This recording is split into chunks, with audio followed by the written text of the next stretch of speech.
할렐루야. 오늘도 하나님을 전적으로 의지하면서 우리가 하나님 앞에 속해 있는 증거가 되는 거룩한 예배에 성공하게 되기를 원합니다. 함께 기도하시겠습니다. 하나님 아버지, 지난 한 주간 여러 가지 일들 가운데 하나님께 속한 증거를 받으며 살다가 오늘 또 우리에게 생명과 호흡을 주셔서 이렇게 하나님의 이름으로 모여 예배합니다. 우리의 예배와 함께하여 주시고 우리가 하나님을 의지하는 만큼 우리를 만나 주시고 우리와 함께 계시는 증거와 체험이 분명하고 많아질 수 있도록 이 예배 가운데 축복하여 주시옵소서. 예수님의 이름으로 기도하였습니다. 아멘. 하늘에 계신 우리 아버지여, 이름이 거룩히 여김을 받으시오며 나라의 임하옵시며 뜻이 하늘에서 이룬 것 같이 땅에서도 이루어지이다. 오늘날 우리에게 일용할 양식을 주옵시고 우리가 우리에게 죄 지은 자를 사하여 준 것 같이 우리 죄를 사하여 주옵시고 우리를 시험에 들게 하지 마옵시고 다만 악에서 구하옵소서. 나라와 권세와 영광이 아버지께 영원히 싸움나이다. 아멘. 찬송가 463장 함께 찬양하겠습니다. 463장입니다.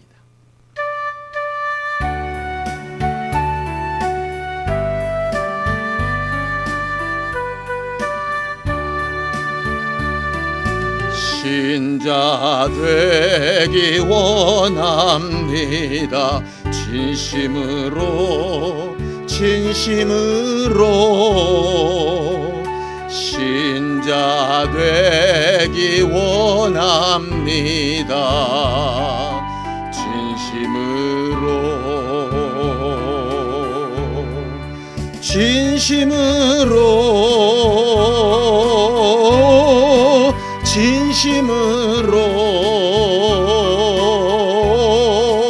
신자 되기 원합니다. 진심으로 사랑하기 원합니다. 진심으로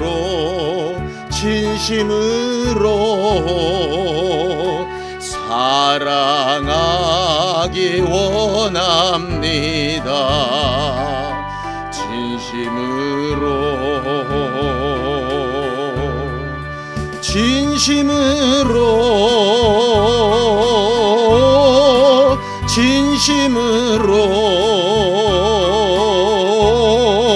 사랑하기 원합니다.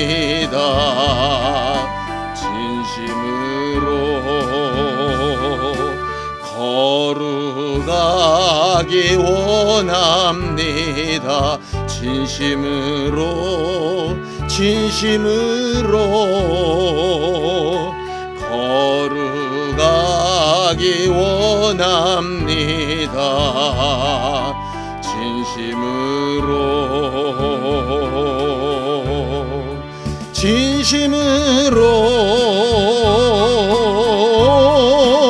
진심으로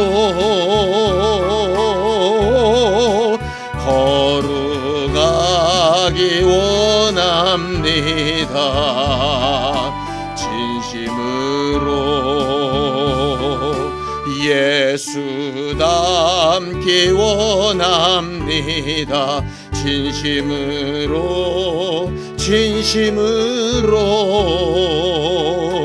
예수 닮기 원합니다.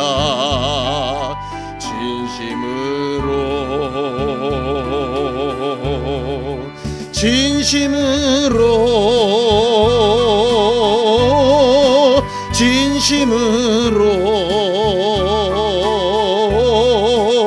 예수 닮기 원합니다.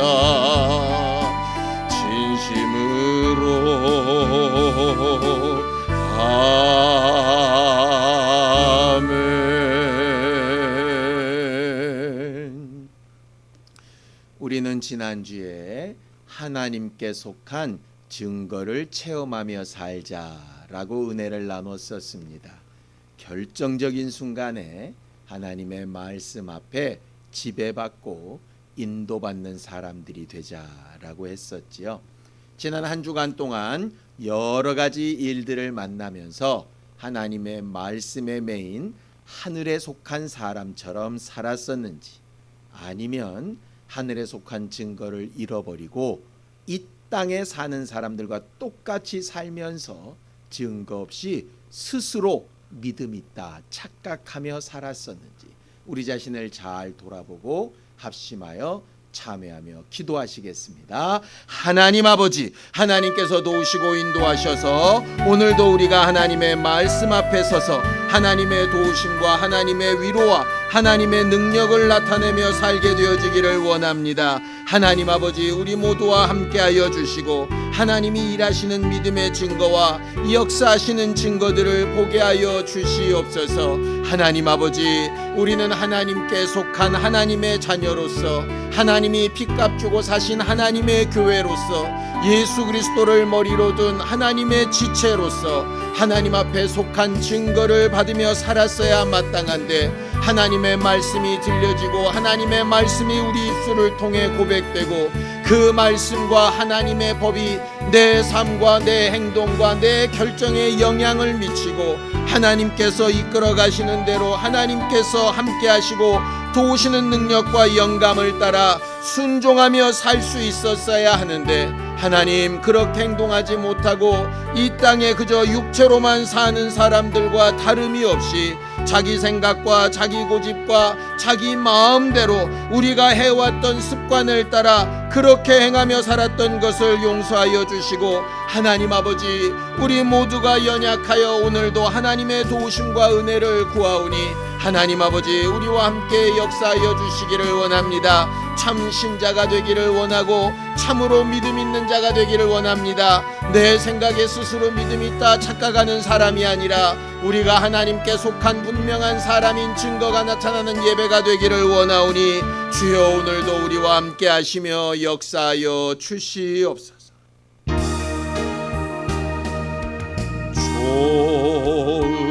좋으신 하나님, 좋으신 하나님, 참 좋으신 나의 하나님,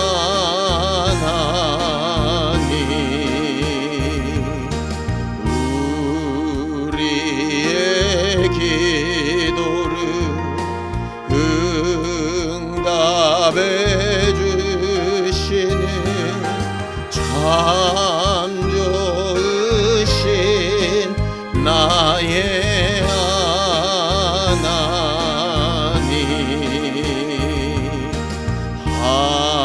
한없는 축복을 우리에게 주시는 참 좋으신 나의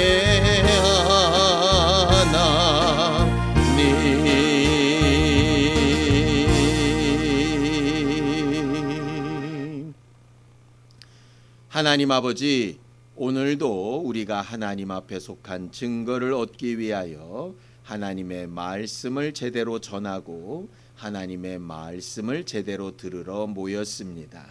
그 말씀이 우리에게 들려와 그 말씀의 지배를 받는 주께 속한 나라가 되어져 가게 하여 주시옵소서. 믿음으로 헌금한 손길들 위에 복을 주시고 저들이 하나님의 말씀에 순종하여 행한 만큼 약속하신 복과 은혜로 갚아주셔서 늘 하나님 앞에 행복한 신앙생활을 할 수 있도록 도와주시옵소서. 예수님의 이름으로 기도하였습니다. 아멘. 하나님의 말씀은 요한계시록 2장 12절에서 17절까지 말씀을 함께 합독하겠습니다. 요한계시록 2장 12절에서 17절까지 말씀을 함께 합독하겠습니다. 함께 읽습니다. 시작. 버가모 교회의 사자에게 편지하라.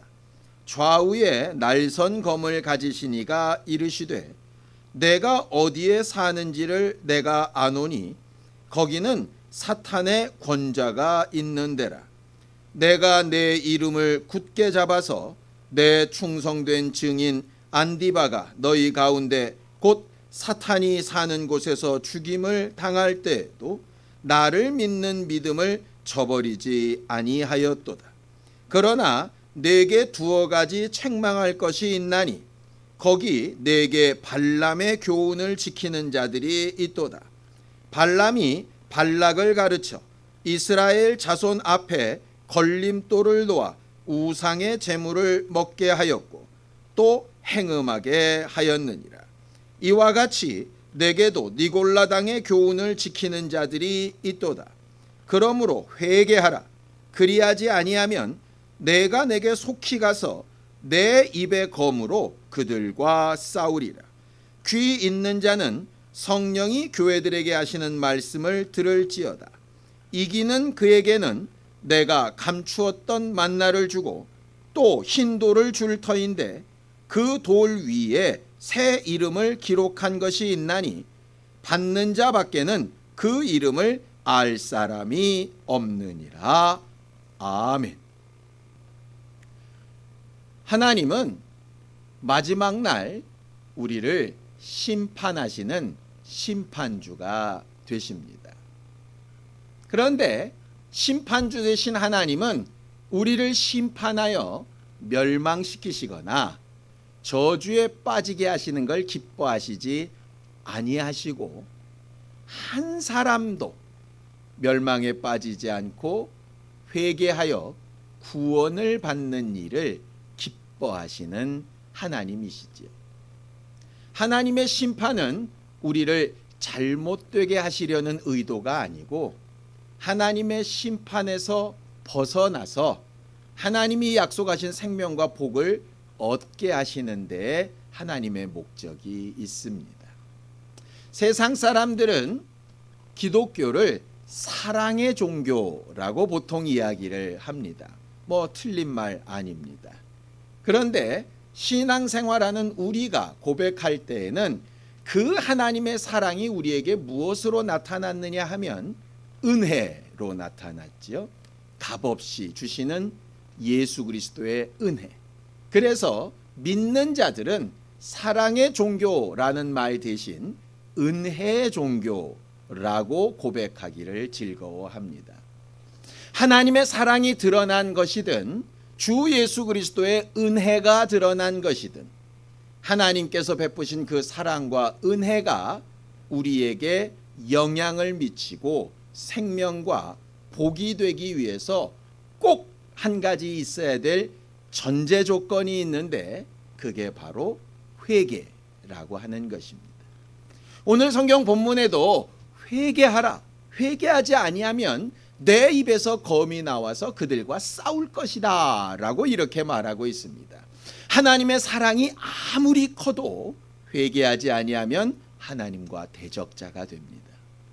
예수 그리스도의 은혜가 아무리 커도 회개하지 아니하면 그 은혜는 우리에게 무익한 것이 되고 맙니다. 그래서 예수께서 이 땅에 오셔서 입을 열어 가르치신 첫 번째 복음이 회개하라라고 하는 것입니다. 자, 마가복음 1장 15절입니다. 함께 읽습니다. 시작. 이르시되 때가 찼고 하나님의 나라가 가까이 왔으니 회개하고 복음을 믿으라 하시더라 그랬습니다. 예수 그리스도는 천국 복음을 가지고 오셔서 그 천국 복음을 전하고 그 복음을 믿게 하시고 그 복음 은혜를 의지해서 영생을 얻고 천국에 가게 하시는 것이 하나님의 목적이십니다. 근데 그 복음을 믿기 위한 전제 조건을 뭐라고 얘기합니까? 회개하고 복음을 믿으라고 이렇게 말하는 겁니다. 구약에 아주 무시무시한 율법이 기록되어져 있지요. 그리고 구약의 여러 사람들이 그 율법으로 말미암아 죽기도 하고 저주받기도 하고 병에 걸리기도 하고 망하기도 하고 하는 무서운 이야기들이 기록되어져 있습니다. 그 모든 기록의 목적이 뭡니까? 회개입니다. 율법을 알고 회개하라는 겁니다. 하나님의 법을 어긴 죄가 여전히 남아있는 자들이 얼마나 처참한 상황에 있었는가를 알고 회개하라는 겁니다. 신약에 와서 하나님의 아들이 육체를 입고 이 땅에 오신 이유도 회개케 하기 위함이고요. 예수가 오셔서 십자가에 달려시고 모든 고난을 담당하신 이유도 회개케 하기 위함입니다. 성령이 오셔서 그의 제자들에게 은사를 주시고 전도하게 하시고 많은 교회를 세우게 하신 이유가 회개를 위함입니다. 회개는 우리 신앙생활에 가장 기본적이고 가장 기초적이고 가장 중요한 것입니다. 회개하지 않으면 하나님의 사랑도 예수 그리스도의 은혜도 우리와 무관합니다. 우리가 신앙생활하면서 아무리 열심히 있었어도 아무리 그럴듯한 체험을 했었어도 남들 앞에서 대단히 유창한 말로 하나님의 말씀과 하나님의 마음과 하나님의 생각을 전할 수 있어도 회개하지 않으면 그 모든 일들이 나와 무관하게 됩니다. 반대로 아무리 약한 죄, 아무리 무서운 죄를 지었을지라도 사람들은 도무지 용납할 수 없는 그런 상황 가운데 있을지라도 회개할 수만 있다면 하나님 앞에 돌아올 길이 열려 있고 사랑받을 수 있는 길이 열려 있고 은혜로 회복될 수 있는 길이 열려 있는 겁니다. 회개는 이만큼 중요합니다. 우리가 행동하는 모든 것을 가치 있게 만들 수도 있고요. 우리가 행동하는 모든 나쁜 일을 다 무산시키고 생명으로 이길 수 있는 능력이 될 수 있는 게 바로 회개하는 겁니다. 우리는 진실한 회개하는 하나님에 속한 사람들이 되기를 예수님의 이름으로 축원합니다. 그럼 회개란 게 뭘까요? 많은 사람들이 회개, 그럼 단순히 후회하는 것이나 자기의 죄를 고백하는 것을 회개라고 착각을 합니다. 여러분들 바로를 기억하시죠? 바로가 모세를 통한 10가지 재앙을 당하게 되었을 때에 처음에는 고집스럽게 반항을 하다가 중간중간 회개 비슷한 것을 합니다. 아, 내가 하나님을 잘 몰랐다. 아, 내가 하나님 앞에 잘못했다. 너희를 보내지 않으려고 했던 게 잘못된 걸 내가 인정한다. 내가 이렇게 하겠다 라고 하면서 후회되는 말들을 막 합니다. 사울 왕이 다윗을 몇 번이나 죽이려고 하다가 정신이 들었을 때 후회합니다. 내 아들 다윗아, 내가 그렇게 잘못했구나. 내가 왜 그런지 모르겠다. 네가 진정으로 하나님이 기름 부으신 왕이 맞다 라고 하는 고백도 합니다. 심지어는 어쩔 때는 선지자들과 함께 예언도 합니다. 가룟 유다가 예수를 판 것을 자책해서 그 자책한 양심의 가책에 도무지 견딜 수가 없어서 자살도 합니다. 그런데 성경은 이 모든 것을 회개라고 말하고 있지 않습니다. 후회하고 자책하고 괴로워하고 고백하고 안 그러겠다라고 말하고 하는 것이 회개는 아닙니다. 성경이 말하는 회개는 하나님의 편으로 완전히 돌아가는 겁니다. 생각도 하나님의 편으로 돌아가고 판단도 하나님의 편으로 돌아가고 행동과 삶도 하나님의 편으로 돌아가는 겁니다. 마치 바울과 같이 되는 겁니다. 예수 믿는 자들을 죽이는 것이 옳다라고 하는 자기의 분명한 논리와 생각을 가지고 일했던 자가 예수를 만나고 난 이후에 삶이 180도로 변합니다. 복음에 대한 생각, 하나님의 사랑에 대한 생각, 영혼을 보는 가치, 유대인과 이방인을 분류하는 과거의 모든 습관과 그 모든 기준이 싹 바뀌어서 예수 그리스도께 완전히 하나 된 그런 삶으로 변화되는 걸 회개라고 말합니다. 물론 사도 바울도 인간적인 실수가 있습니다. 마가에 대한 판단도 잘못하는 경우도 있고요. 분노를 표출했을 때도 있고요. 어쩔 때는 답답함을 표로할 때도 있고 내가 죽었으면 좋겠다라는 말을 할 때도 있습니다. 완벽한 사람이 된다는 뜻이 아닙니다. 그러나 연약하고 부족하고 실수가 많고 어려울 때 항상 마음과 생각이 하나님의 편으로 돌아가는 거죠. 그래서 바로가 했던 후회, 사울이 했던 고백, 가룟 유다가 했던 그런 자책감이 회개의 과정이 될 수는 있습니다. 그런데 그게 회개는 아닙니다. 그런 과정을 통해서 결국 삶 가운데 무엇이 어떻게 바뀌었는가 하는 것의 문제입니다.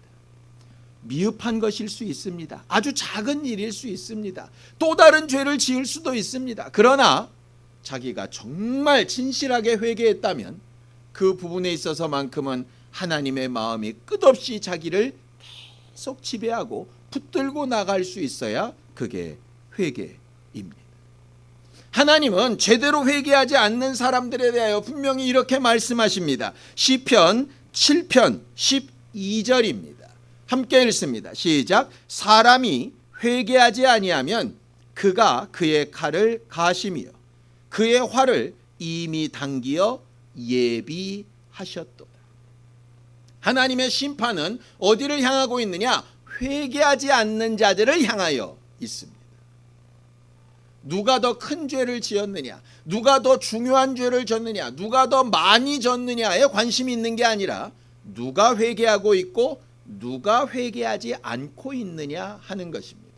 우리는 하나님을 경험하는 거룩한 삶을 올 한 해 살기를 원하는데 하나님을 경험하는 그 수많은 경험과 하나님에 대하여 듣고 하는 수많은 지식이 결국 어디에 연결되어져야 되느냐?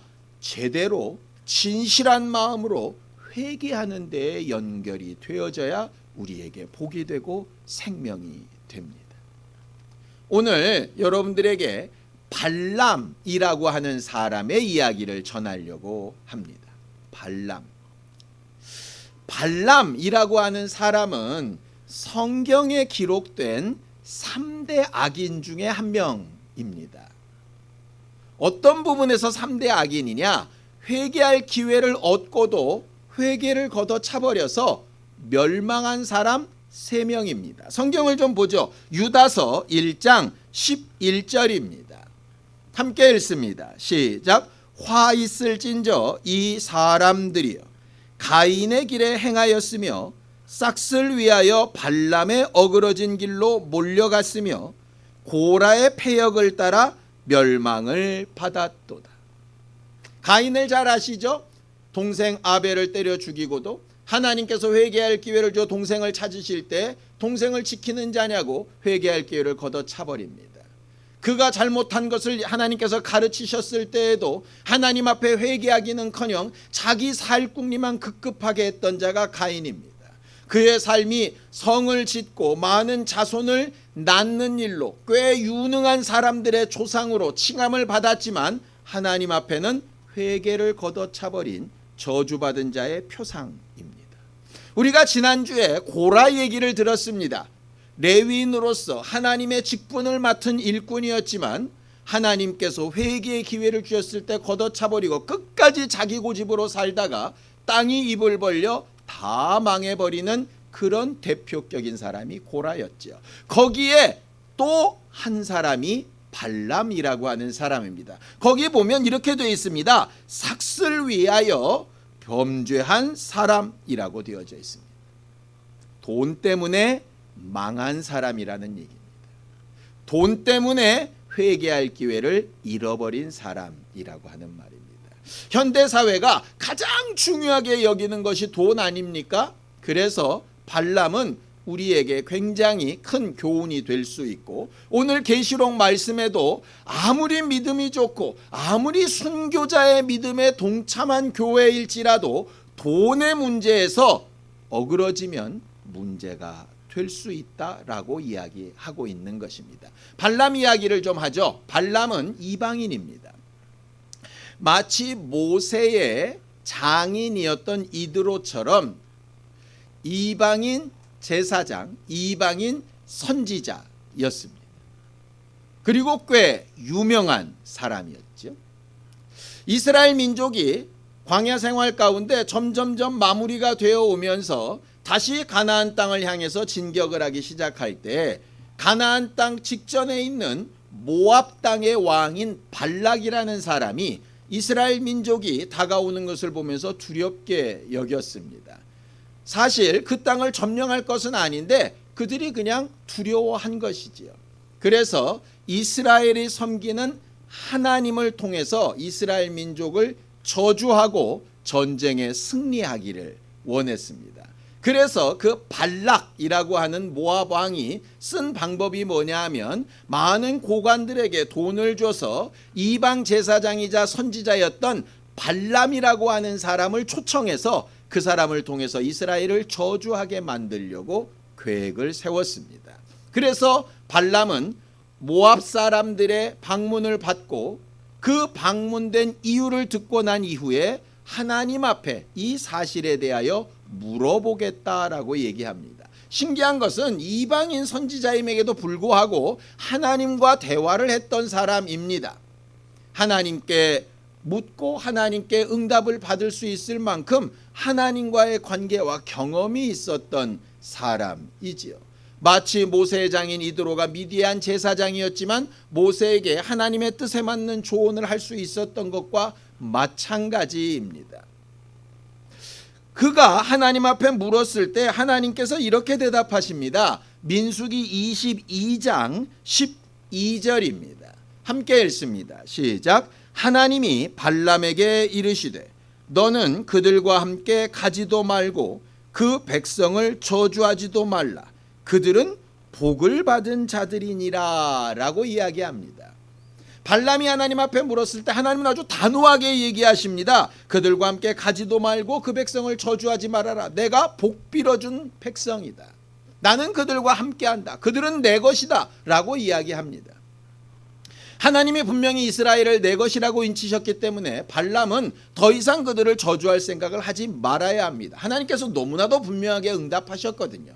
그 내용을 모압의 귀족들에게 이야기합니다. 모압 왕 발락이 그 얘기를 듣고 자기 계획을 멈춰야 하는데 멈추지 않습니다. 왜냐? 모압 왕 발락은 하나님을 믿지 않거든요. 그래서 발람이 물질이 적어서 그렇다 생각하고 더 많은 물질과 더 많은 싹스를 줘서 발람을 유혹하기 시작합니다. 발람이 진짜 하나님의 사람이었다면 하나님께서 이미 가지 말라 하신 그것에 더 이상 물을 필요가 없는데 많은 물질을 보고 마음이 혹해서 다시 한번 하나님 앞에 물어보겠다라고 이야기를 합니다. 이미 그 말의 뉘앙스 자체가 하나님은 이미 안 된다 하셨지만 내가 다시 한번 물어보겠다. 내가 다시 한번 간청해 보겠다 라고 하는 말로 들립니다. 그 말을 들으신 하나님이 발람의 마음의 중심이 어디에 있는 것을 아십니다. 그래서 그들과 함께 떠나라 라고 말씀을 하시죠. 진짜 허락이었을까요? 그렇지 않습니다. 내가 이미 말해서 그들과 가지도 말고 저주하지도 말라고 얘기했는데 또한 나한테 묻는 의도가 도대체 뭐냐? 어차피 네가 가고자 결정했다면 네 마음대로 하라 라고 하는 말씀입니다. 그 말을 듣자마자 발람은 그 다음날 새벽에 짐 싸서 나귀를 타고 출발하려고 합니다. 얼마나 가고 싶었으면 그렇겠습니까? 그들과 함께 가서 돈을 취하고 그들 원하는 대로 이스라엘을 저주하고 이 돈의 소유자가 되고 싶은 겁니다. 하나님이 가지 말라고 해서 어쩔 수 없이 못 가긴 하지만 마음속은 이미 가 있는 겁니다. 겉으로는 죄를 짓지 않지만 마음속으로는 이미 죄를 짓고 있는 것과 똑같은 거죠. 하나님께서 그 마음을 아셔서 가라고 허락을 하십니다. 그는 자기가 듣고 싶은 대로 하나님의 허락이라고 진짜 믿어버립니다. 그래서 막 떠나려고 하는데 마치 모세가 십보라와 함께 애굽으로 돌아가려고 할 때 하나님의 사자가 옳지 않은 부분을 막아섰던 것처럼 하나님의 사자가 칼을 들고 그 나귀 앞에 막아섭니다. 왜냐? 발람은 진짜로 허락을 하나님의 허락으로 믿고 가서 저주할 기세거든요. 나귀가 그 여호와의 사자를 알아봅니다. 선지자라고 하는, 제사장이라고 하는, 영감이 있다고 하는 자기 주인은 알아보지 못하는 하나님의 계획을 짐승이 알아봅니다.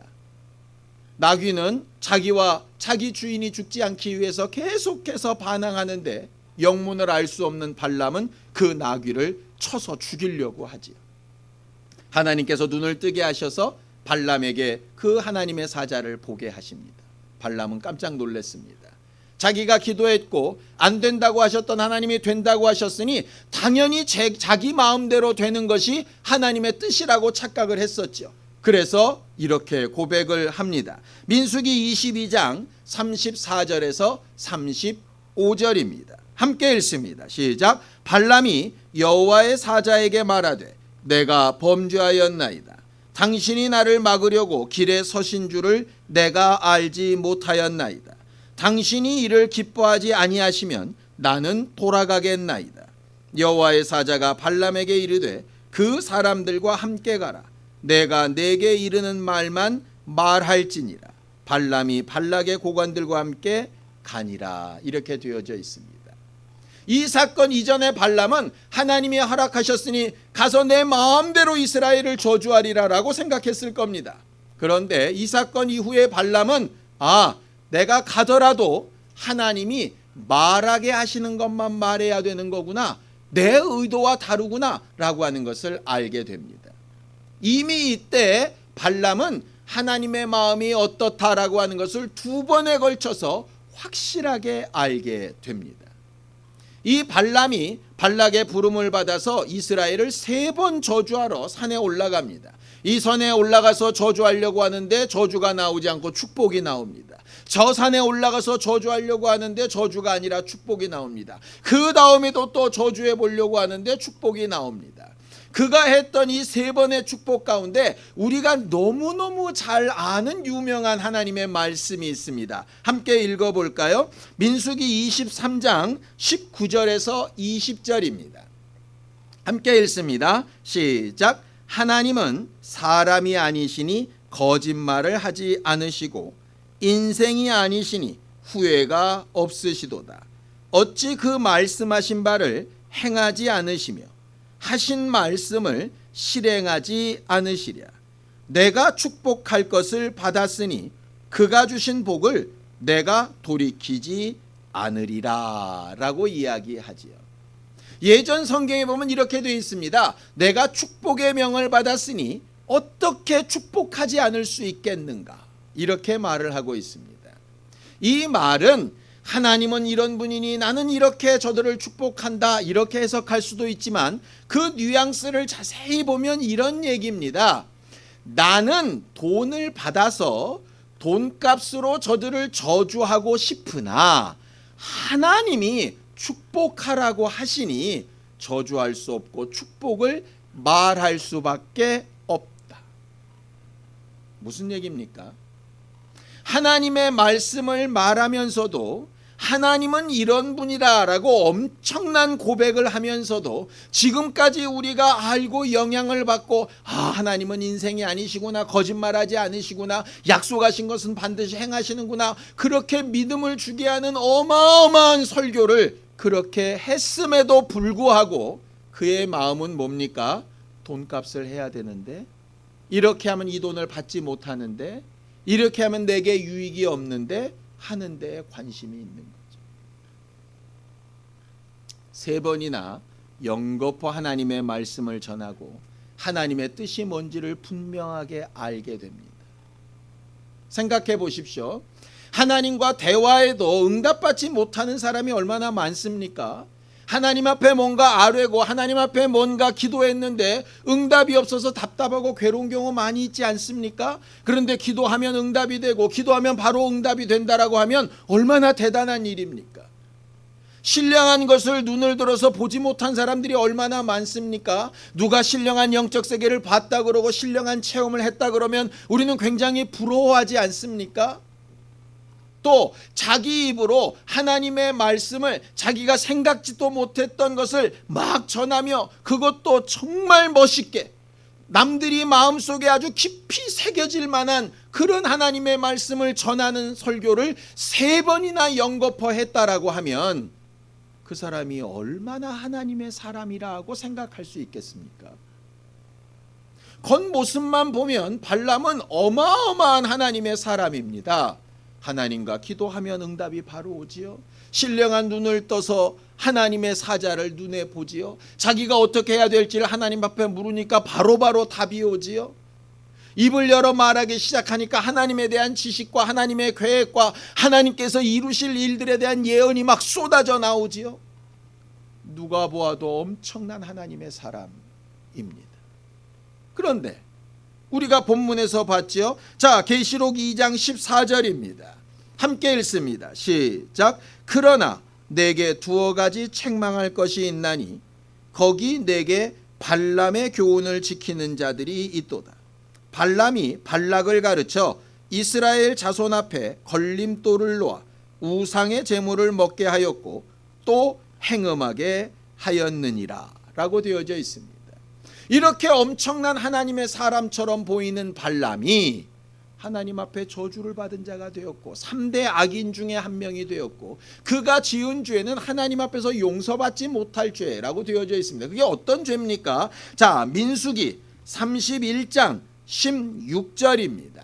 민수기 31장 16절 함께 읽죠. 시작. 보라, 이들이 발람의 꾀를 따라 이스라엘 자손을 부올의 사건에서 여호와 앞에 범죄하게 하여 여호와의 회중 가운데 연병이 일어나게 하였느니라. 이 부올의 사건을 좀 볼 필요가 있습니다. 발람 이야기는요, 민수기 22장부터 25장까지 나와져 있는데요. 발람이 결국은 이렇게 3번이나 저주 대신 축복을 하는 바람에 모압 왕 발락이 발람을 쫓아내버립니다. 쫓아나가면서 발람이 했던 일이 있습니다. 내가 당신이 원하는 만큼 저주는 해줄 수 없지만 이스라엘 민족이 하나님께 미움을 받을 수 있는 확실한 방법 하나를 알고 있으니 내가 팁을 주겠다라고 하는 거죠. 그게 뭐냐면 하나님이 가장 싫어하시는 우상 숭배를 하게 하는 겁니다. 그래서 모압 왕이 발람의 교훈을 따라서 이스라엘과 대적했던 것을 싹 바꿔가지고 자기들의 제사에 초청을 해서 화해를 하자고 합니다. 전쟁 대상이었던 자가 화해를 얘기하니 얼마나 좋겠습니까? 그들의 제사에 참여하고 함께 먹고 마시고 놀다가 이방 제사는 성적으로 타락한 부분이 많이 있었기 때문에 거기에 혹했던 이스라엘의 족장들이나 리더들이 그들과 함께 몸을 섞게 되고 그렇게 하면서 우상 숭배가 그들의 삶에 들어오게 되고 하나님께서 그들을 저주하셔서 그들 가운데 연병이 나서 망하게 되는 역할이 나타나게 됩니다. 이게 부올의 사건입니다. 모압 왕 발락은 그런 지식이 없었습니다. 그런데 발람은 하나님에 대한 지식이 많았거든요.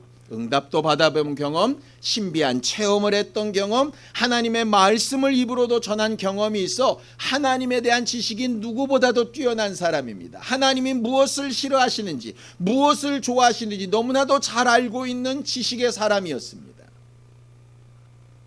그 지식이 하나님을 잘 섬기고 회개하고 하나님의 편에 서는 것으로 사용되는 것이 아니라 자기 이익을 위하여 사용이 되기 시작하는 거죠.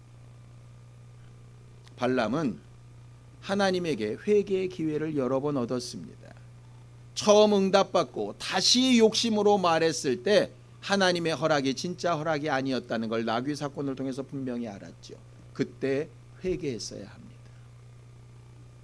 발락을 만나서 축복 대신에 저주를 하라고 했을 때 3번이나 연거푸 저주가 안 되고 축복되는 경험을 통해서 하나님의 계획을 거스르면 안 된다라고 분명히 알고 회개했어야 합니다.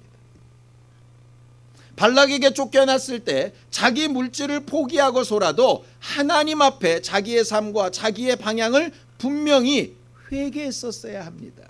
그런데 그는 회개의 기회를 차례 차버리고 맙니다. 그리고 자기만 망하는 게 아니라 하나님이 가장 싫어하시는 일을 믿는 자들에게 하게 만들어서 남들도 멸망하게 만들지요.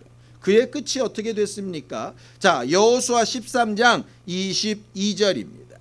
여호수아 13장 22절 함께 읽습니다. 시작. 이스라엘 자손이 그들을 살육하는 중에 부올의 아들 점술과 발람도 칼날로 죽였더라. 자기에게 응답하신 하나님의 응답을 통해서 회개치 않은 결과가 뭡니까? 하나님께서 주신 말씀을 제대로 믿고 자기의 삶을 바꿔서 회개하지 않은 결과가 뭐지요? 신령한 체험을 하고 그 신령한 체험의 결과로 하나님 앞에 잘못된 부분을 바꾸고 진실하게 깊이 회개하지 않은 결과가 뭡니까? 하나님께서 계속 막으시고 하지 못하게 하시는 일들을 통해서 하나님의 뜻과 계획과 방법이 뭔지를 분명하게 알게 하셨을 때 진실한 마음으로 회개하지 않은 결과가 뭡니까? 발람의 앞에 뭐라고 붙어 있죠? 점술과 발람입니다. 하나님의 음성을 들었어도 죽는 순간 그는 점쟁이입니다. 신령한 영적 체험을 했어도 죽는 순간 그는 점쟁이입니다. 하나님에 대한 굉장한 지식을 설교했어도 그의 마지막은 점쟁이이고요. 하나님께서 그의 입술을 통하여 하나님의 사람들을 여러 번 축복하는 일을 하게 한 일꾼이었으나 그의 마지막은 점쟁이입니다. 하나님께서 가장 싫어하시는 점쟁이입니다. 굉장히 훌륭한 목사가 있다고 칩시다. 끝이 점쟁이일 수 있습니다. 누가 보아도 대단한 신앙인이 있다고 칩시다. 그의 마지막이 점쟁이일 수 있습니다. 엄청난 헌신과 수많은 역사와 이적을 이룬 하나님의 일꾼이 있다고 칩시다. 그의 마지막이 점쟁이일 수 있습니다. 언제요? 진실하게 회개하지 않을 때. 하나님의 말씀을 알면 알수록, 체험을 많이 하면 할수록, 뭔가 깨닫고 말하고 가르치고 하나님의 일에 가까이 있으면 가까이 있을수록 우리가 절대로 잊지 말고 가장 마음의 중심에 둬야 될 것이 뭐냐 하면 진실한 마음으로 회개하는 겁니다. 우리의 삶을 바꾸는 겁니다. 단순한 후회, 단순한 고백, 단순한 자책에서 머무는 것이 아니라 삶이 하나님의 편으로 돌아가 바뀌는 것. 하나님을 전적으로 의지하는 우리가, 하나님께 속한 증거를 받기를 사모하는 우리가 이번 한 주간 정말 진실하고 깊은 회개 가운데 하나님을 만나고 하나님께 돌아가고 하나님께서 우리를 회복시키시는 증거를 볼 수 있는 귀한 기회를 얻게 되기를 예수님의 이름으로 축원합니다. 우리 중엔 어느 누구도 발람에 속한 자가 하나도 없게 되기를 예수님의 이름으로 축원합니다. 기도하겠습니다. 하나님 아버지, 우리를 도우시고 인도하셔서 하나님께서 우리에게 가르치신 말씀을 통해 우리가 경험하며 체험한 여러 가지 상황과 사건들을 통해 예수께서 우리를 위하여 해주신 여러 가지 일들과 말씀을 통해 성령께서 우리 안에 깨닫게 하시고 또 생각나게 하시는 여러 가지 일들과 말씀들을 통해 우리가 해야 될 가장 중요한 한 가지, 진실한 마음으로 회개하는 것, 하나님 앞에 전심으로 회개하는 것, 하나님 앞에 끝까지 이기는 자가 결국 회개하는 자인 것을 분명히 알고 순종하는 사람들이 되어져 가도록 우리 모두를 도우시고 인도하여 주옵소서. 우리의 연약함을 깨닫게 하시고 죄악을 깨닫게 하시며 하나님의 말씀이 생각나게 하시며 후회되게 하시고 자책하게 하시고 어떻게 해야 될지 고민하게 하시되 거기서 멈추는 것이 아니라 입술을 벌려 하나님 앞에 기도하고 우리의 삶을 바꿀 수 있는 방향과 길을 찾고 하나님의 명령에 순종하여 살기 시작하고 연약함을 고백하여 하나님의 도우심을 구하며 하나님의 뜻대로 만들어져가는 거룩한 작품들이 되어져 가도록 주여 도우시고 인도하여 주시옵소서. 하나님 아버지, 우리가 아는 하나님에 대한 지식, 우리가 들었던 여러 가지 말씀, 우리가 알고 싶은 하나님의 마음과 생각과 뜻을 통해 우리가 결국 회개하는 사람들이 되기를 원합니다. 방향을 바꾸고 길을 찾고 하나님의 편이 되어 무언가 하나님 앞에 속한 증거와 능력을 분명히 나타내 보일 수 있는 거룩하고 신령한 성도들이 되게 하여 주시옵소서. 정말 믿는 자가 되기를 원합니다. 특별히 말씀을 가르치고 전하는 우리가, 하나님의 말씀을 먼저 알고 체험했다는 우리가 그 말씀이 우리를 잘 가르치는 능력과 힘이 될 수 있도록 겸손하게 하시고 그 말씀 앞에 따르고 순종하는 하나님의 자녀들이 되어져 가게 도와주시옵소서. 예수님의 이름으로 기도하였습니다. 아멘.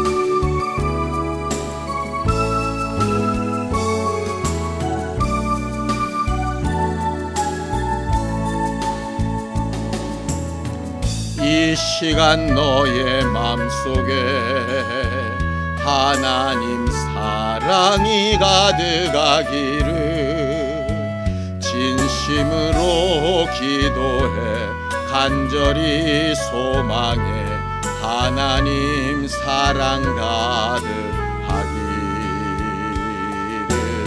하나님은 너를 사랑해 얼마나 너를 사랑하시는지.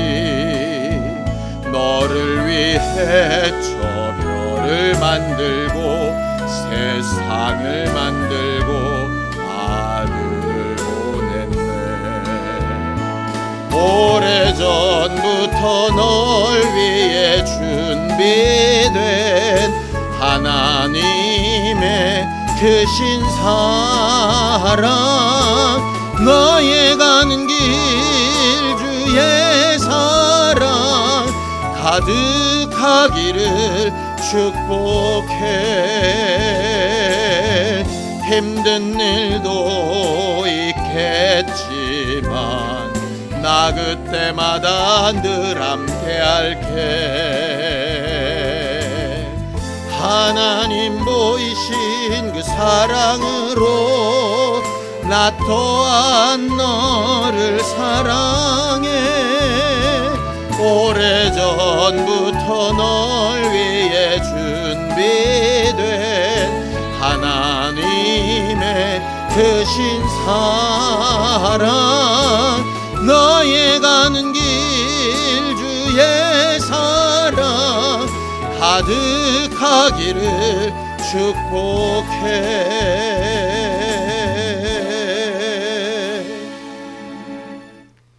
이제는 우리 주 예수 그리스도의 은혜와 하나님 아버지의 극진하신 사랑과 성령님의 감동하시고 함께 하시는 분명한 증거가 진심으로 회개하며 늘 하나님 앞에 돌아가기를 원하는 우리 모두 위에 이제부터 영원까지 함께 있을지어다. 아멘.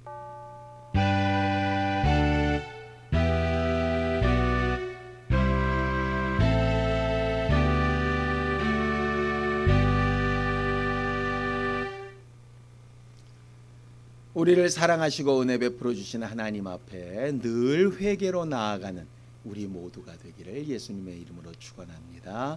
감사합니다.